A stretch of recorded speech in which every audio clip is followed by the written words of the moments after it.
Welcome once again to Lehto's Law. Here's Steve Lehto. Joe sent me a note and said, Steve, somehow you missed this story from a little bit earlier this summer.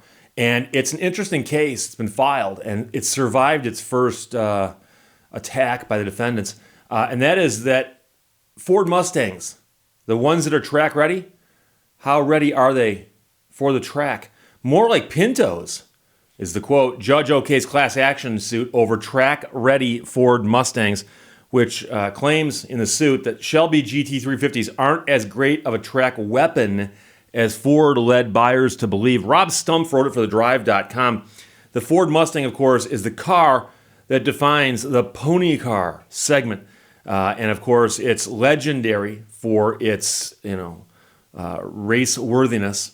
However, a class action lawsuit alleges that the Mustang, specifically the Shelby GT350, which comes with 526 horsepower, isn't living up to its reputation. Early 6th generation GT350 owners have banded together to take on Ford in court, claiming that the track-ready tire slayers were never equipped to properly handle seat time in their natural habitat. So, it talks a good game, but it doesn't exactly play the game up to standards. Recently, federal judge Marino reviewed the complaints against Ford, which were originally made back in 2017. It was determined that proceedings held enough merit to move forward. And we're talking about the pleadings in the case.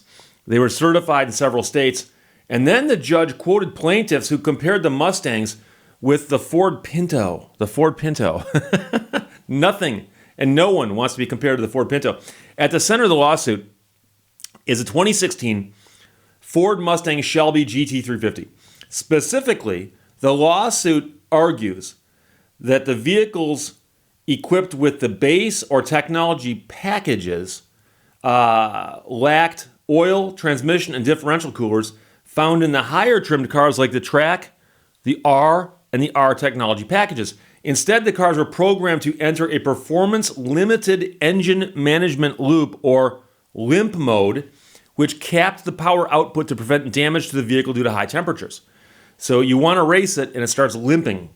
The problem is specific to the 2016 Shelby GT350, as the 2017 made the track package standard, which equipped the Mustang with all the coolers that were previously optional. The lawsuit alleges that Ford removed these coolers from the two lowest trims in order to increase profits, yet still chose to improperly advertise the Mustangs as being track ready. Some plaintiffs in the case say they specifically purchased the cars for prolonged track use, yet the cars were unable to perform due to the cooling issues, constantly sending them into limp mode before they could complete even a single track day. Some claim that the vehicles entered limp mode after just 15 minutes of driving. Depending on the state that the case was certified in, the class action may be presented as either fraud or breach of warranty. And fraud means that the seller made statements that were false. They knew they were false.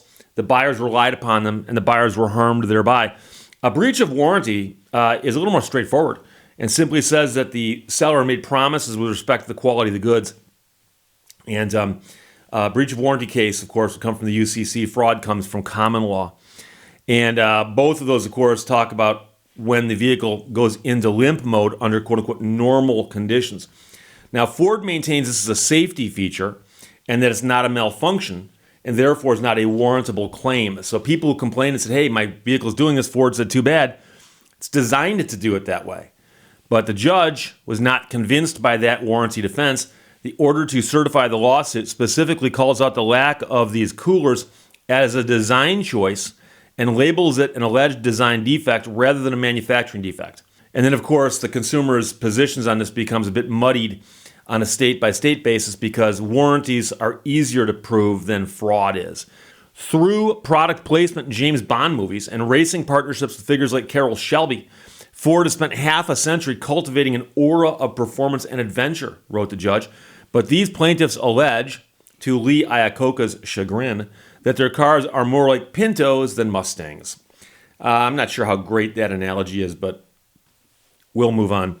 It appears the next step for this long dragged-out lawsuit will be able to see the parties duke it out in court, which might be concerning for Ford because it turns out that the law firm that's handling this case won a case involving $1.6 billion from Toyota over unintended acceleration, $350 million from GM over its ignition switches, and $330 million from FCA over an emissions scandal. And they're handling this case here. So we'll see what happens. This won't obviously involve as many cars as like the GM ignition switch case did. But the real issue here is that they present it as being able to do certain things. And it appears, the argument goes, that it can't do those certain things because of this limp mode that kicks in when you do those things that it's supposed to be able to do. And I'm trying to make this really, really simple because that is really what the breach of warranty argument boils down to. And so you might ask, what is someone entitled to in a breach of warranty case? In a breach of warranty case, a person is entitled to either, and these are either or, but it depends on what's available. You're entitled to what it would cost to repair if it can be repaired. And if it can't be repaired, you're entitled to the diminution in value. How much is the item diminished in value by the breach of the warranty? So if it could be repaired with, say, retrofitted coolers, it might be the cost of those coolers and the cost of installing them. If it can't be retrofitted, then, of course, it's a difference in value between what you got and what you should have got. And some people are going to say, but I wouldn't have bought it if I knew it was going to do this. That's a problem I run into quite a bit because that's not one of the remedies. But we can't go back in time. So I'm not sure what will happen.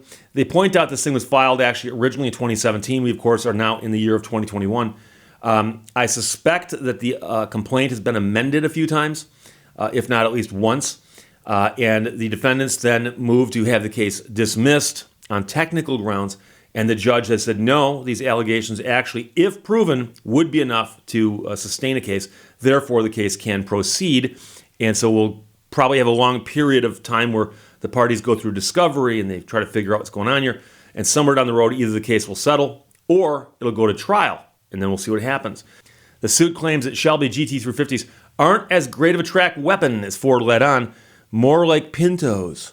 The judge okays the class action suit over track-ready Ford Mustangs. From thedrive.com, Rob Stumpf wrote it. Joe sent it to me. We'll see what happens. Thanks a lot. Questions, comments, put them below. Let's talk to you later. Bye-bye. Thank you for watching Lehto's Law. Be happy for this moment. This moment is your life.